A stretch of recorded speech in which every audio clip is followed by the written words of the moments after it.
Hey free-to-play gang, welcome back to another video. So this is going to be like a follow-up to yesterday's video with Nyxgx team in Showcase, right? So for today's video, we're actually going to take a look at his Kronos 10 team, and yes, we are going to be using Lin Xiao again like in the previous video. So the thing is, if you do not have a Lin Xiao, I still have two other team comps for you to choose from, and I'll showcase those two teams towards the end of this video. So without further ado, let's not waste any more time, let's get right into this. This is Kronos 10 using a team that is just incredibly mind-boggling fast, and it's so much faster than my own team, right? It's like 10% faster than my team. So I'm gonna explain how this works later on, but let's just observe what's happening over here. So double AoE without attack buff and we are done. Here Lin Xiao did a lucky crit and we are still able to do a cleave. But the thing is, does she work without a crit? And I'll get to that in just a bit. And just like that, we are already at the boss. So defense break over there, very important defense break. And then just a little bit of damage, and we follow up with a seer over here.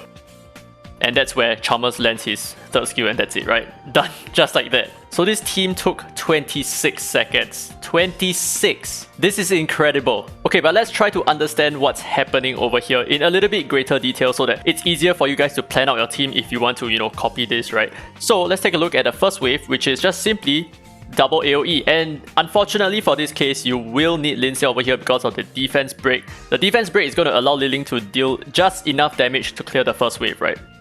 So there you go, that's it. So now moving on to the second wave. So this is the part where I need to talk a little bit about this unfortunate crit that you're seeing on this clip over here. So as you can see, there you go, Lin Xiao crit and took out that one Esper. And then afterwards, this is where Liling actually uses his second skill to deal quite a lot of damage to the middle guy over there, right? Okay, if I can just rewind a little bit. So he took out about half of the HP over here. Now the thing is, will this break if Lin Xiao does not crit? I think not. Because the reason is, if Lin Xiao does not crit, she actually don't do a whole ton of damage. She probably does about 10,000 damage or maybe at most 15,000 damage, right? If your attack stat is really high, which is not going to be enough to, you know, take out the middle guy over here after Liling lands his second skill, right? But the thing is, there may be a problem over here if, let's say, you target one of the two ads instead. So for example, if your Lin Xiao decides to punch one of these two guys at the start, they have a lot less HP than the guy in the middle, and with that, you are almost certainly able to take out one of the ads over here, and I can guarantee it. Because as you can see, if you just rewind a little bit, all it took to take out the first ad on the left is really just 30,000 damage, right? The thing is, Liling is going to take out the ad regardless. So if Lin Xiao punches this ad,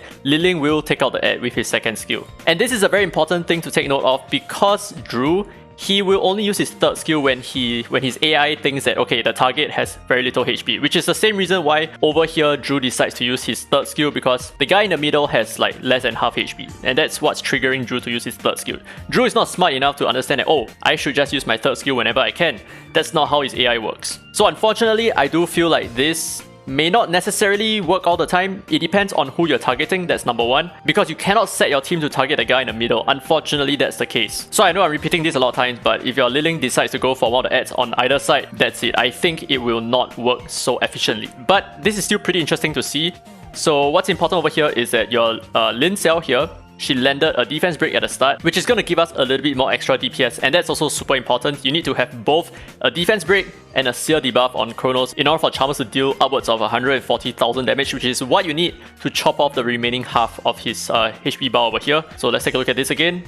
Boom, that's it. So this team is super fast, but it's not always going to be super consistent because, like I said before, on the second wave, there is a possibility of a hiccup happening. And as for the boss wave, you need all your debuffs to land, which is probably not going to happen about maybe 70% of the time. But regardless, this team is still a very high performing team, and if you're really chasing those records out there, this is an excellent team for you to push those limits, and that's how you can acquire something crazy like 26 seconds. Now without further ado, let's take a look at his relics over here. So these are the stats of your Lin Xiao. She's currently running War Machine and a broken set, so she's just trying to push her stats as much as possible. So it's quite surprising that I'm seeing 50% crit rate over here. I would assume that she has like, I don't know, base 10% crit rate because you do not need crit on her, but she has pretty decent attack and crit damage stats over here, which is pretty nice, and she definitely needs to be the fastest on the team, which is why she has somewhere around 150 something speed. And now moving on to the Leon, here are the stats of the Leon. He's running him with Thor and the Apollo set so that you have a better chance of landing on debuffs for more consistent runs. You do not always need to have Thor, you can always use War Machine, it works perfectly the same. Then next up we have Drew, who is just basically War Machine and a broken set as well. He's just pushing stats, right? So that's why the second set is not so important. One thing to take note of is that his crit rates are generally very low, and that is not not recommended at all. Okay, so generally you want your espers to have upwards of 100% crit rate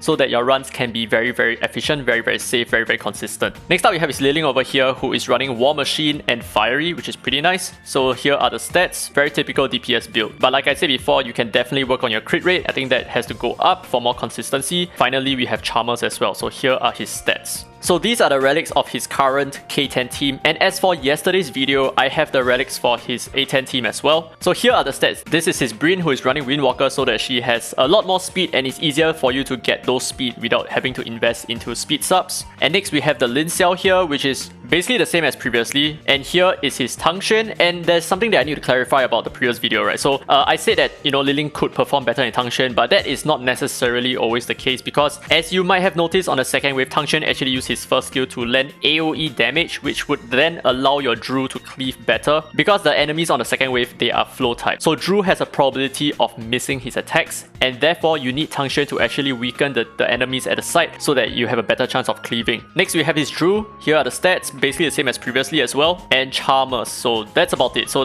these are the espers that he's using on his A10 team. Okay, and as promised, let's take a look at two other very free-to-play teams. Okay, the first one here is going to be slightly less free-to-play because it's using a Sender, and this is of course Deathpunk's video, and then we also have Volkin's video, which is even more free-to-play. This team over here can get you about 30 seconds, so let's take a look at this.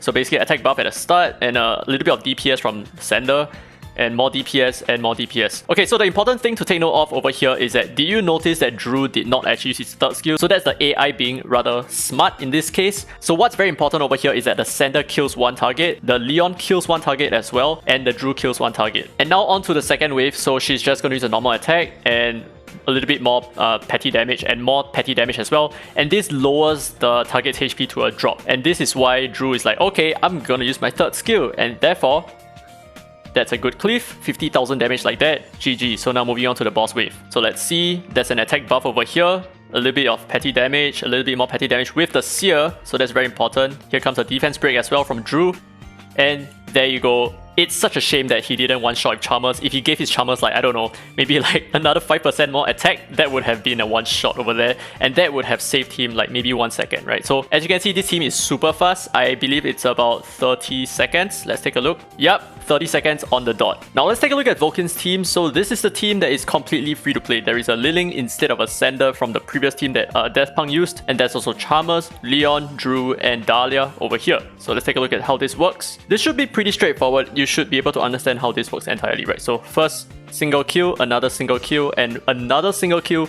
But very interestingly, he's using Charmers to use his third skill over here, and not for the boss wave, which is quite surprising, right? So here he weakens this guy a little bit, and as you can see, he actually used this a little bit manually just to showcase that you need to hit this guy first. But the thing is, because of RNG, you are not always going to hit the small guy first. You're probably going to hit the big guy in the middle some of the times, which can break this whole thing, right? So that's the thing about all these fast runs over here. It's not that consistent because you need a lot of things to be aligned before that works. So here we go, defense break, and according to him, he does not need the Seer debuff over here, because his Liling will still kill regardless. And I think I made a mistake. I believe Charmers is going to use his third skill over here. Yes, he does use his third skill over here. So that's pretty interesting. So what he's doing over here is actually pretty smart, and it's something that I did not actually perceive of previously. So he's using the Charmers to use his third skill at the first wave and the third skill on the third wave. So that does work. That works pretty well. And this is, I think, his 29 seconds team, right? Let's see. Yes, 29 seconds. Really good, really good. This is a really fast team for the espers that he is using. And I believe he has the relics over here somewhere. Right, so he does have the relics over here. So I'll just, you know, throw the video down in the descriptions below. You can go ahead and check it out for a little bit more detail, because he goes about to explain how this works. So he has actually invested 10 whole minutes just to explain the reasons why this fails and the reasons why this works at the same time. Now, I have something extra for you. This is an even faster team than 26 seconds. This is actually a 24 seconds team that is provided by Nyxgx himself. So he has actually discovered a way to make his runs a little bit faster. I'm not going to go too much into detail about this team. Just take a look at it for yourself, and yeah, let me know what you think, right? So the first wave is basically done because of Raven. So Raven and Lin Xiao combination like that. What he said is that his Raven is using his Liling's Relics. So basically just building your Raven as a DPS, and that's how she's performing over here, dealing as much damage as she is over here, which is like 20 plus K, which is not bad on her first skill. And then Seer over there, Go Pulse, and that's it. So this is an insanely much faster team, even though it's extremely pay to win because you have both Linseer and Raven on the same team. And the speed that he's doing it is 24 seconds. So this is simply crazy, the things that you can do with the different kinds of S-Bells that you have. Well, obviously, some of them are going to be a lot more pay to win than the rest, but like in the previous video, you know, Brynn being so useful and Tangshan being so niche over there in that 31-second APEP team, that is incredible. So hopefully you guys enjoyed the video. If you did, don't forget to leave a thumbs up, it really helps the channel, and subscribe for more Dislyte content. Now this has been Daddy Free to Play, and as always, I will see you in the next video.